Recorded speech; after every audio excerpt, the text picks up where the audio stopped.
5 takeaways from the millionaire next door. Now, when we think about success, we're often tempted to think about the Jeff Bezos and Elon Musks of the world, the super mega rich individuals who have more wealth than some countries. But the average wealthy person isn't a hyper-billionaire. They're a millionaire next door. Thomas Stanley's book, The Millionaire Next Door, is all about dissecting the habits of these everyday rich people so that we can learn how to be like them.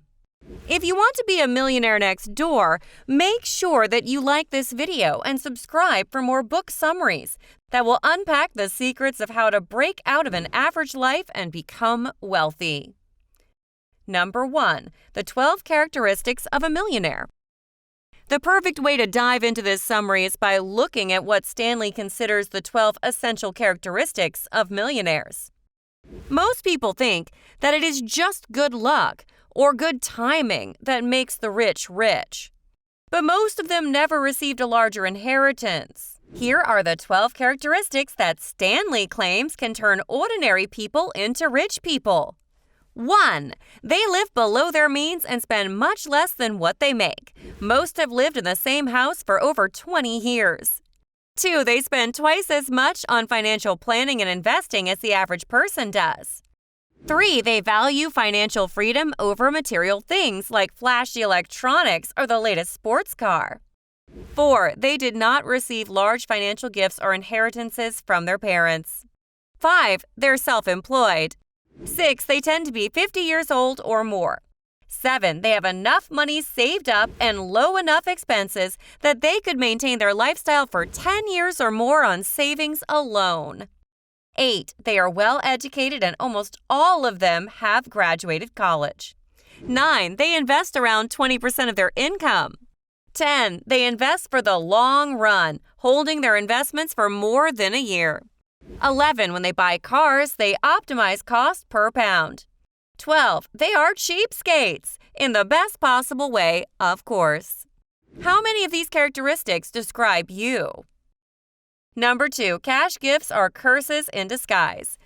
One of the most surprising parts of the first takeaway was when Stanley told us that most millionaires didn't receive substantial cash gifts from their parents.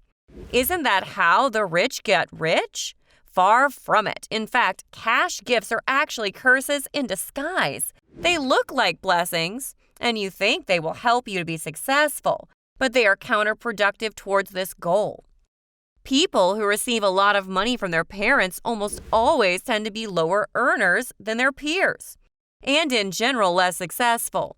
And when you think about it, this makes sense. If you don't have to be productive in order to make a lot of money, you'll find yourself less motivated and less able to perform. In the last takeaway, we looked at the characteristics of millionaires. Now let's look at the characteristic of people who earn money from their parents. 1. They earn less money than their peers. 2. They are less productive than their peers.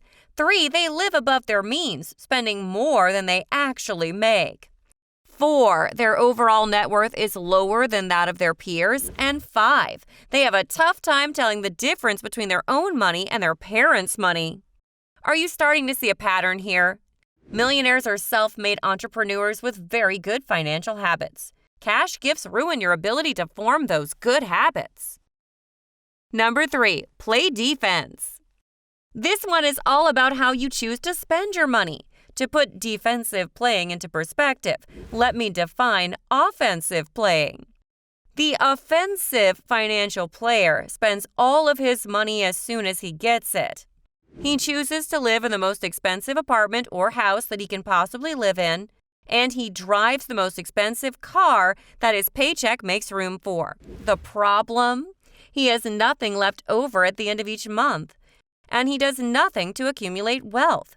Stanley tells us that we need to instead play defense. This is how most millionaires live. They have strict budgets. They know how much they spend on what, and they make sure that they are spending far less than they make each month and each year. To some of us, this may seem counterintuitive. If anyone can operate off of a budget, isn't it millionaires? But how do you think they become millionaires in the first place? They worked on a budget, and they saved or invested their money. If millionaires played offensively, nothing would stop them from spending their millions all at once and becoming poor once again. In fact, that's what happens to most lottery winners. The people who stay wealthy are those who know how much they can spend and don't spend a penny more. Number 4. Bad habits have 2 price tags. When we think about what we are going to spend our money on, we usually only think about one price tag, the cost of the product itself. But we often forget to factor in opportunity cost. A lot of you will already be familiar with this concept, but if you aren't, here's a quick rundown. Let's say that you're thinking about upgrading your computer. You already have a computer that works for everything you need, but you want something a bit flashier that will run the latest games. So you're thinking about spending $1,000 on a laptop. But if you spend $1,000 on a laptop, that's $1,000 that you aren't spending on something more productive. For example, let's say that you invested that money for 10% growth over 1 year. Well, in 50 years, that $1,000 could have turned into almost $120,000. Still want that laptop? Another type of opportunity cost is time. Many of us like to spend as much time as we possibly can on leisure, only working when we absolutely have to. But every second that you spend watching Netflix or goofing off with your friends is a second that you could be using to build your business and establish income. Bad habits like bad time management and bad money management have a short-term price tag and a long-term price tag. Make sure that you understand opportunity cost so that you don't accidentally miss out on something big. Speaking of opportunity cost, don't pay the price of watching other YouTube channels that don't relate life-changing information like this one does. Make sure that you're subscribed to the channel and that you like this video so that you can keep benefiting from these book summaries. Number 5. How to decide if your habits are good or bad. When it comes to earning your financial freedom, there is definitely a right and wrong way to be doing things. So how can you know if your habits are good or bad? Well, Stanley points out a handy little formula that you can use to help figure this out. This is called the wealth formula. It predicts what somebody's net worth will be if they have average but not bad financial habits. The formula is age times yearly income divided by 10 equals net worth. So let's take all-star basketball player LeBron James. His 2021 expected income is $39.22 million. Based on that formula, his net worth should be $141,192,000. But that's only if he's an average earner. If his actual net worth is anywhere over what his formula suggests, then he has very good financial habits. And in fact, his real net worth is more than 3 times what is suggested by the formula. If his actual net worth was under what is suggested by the formula, it would mean that he had bad financial habits.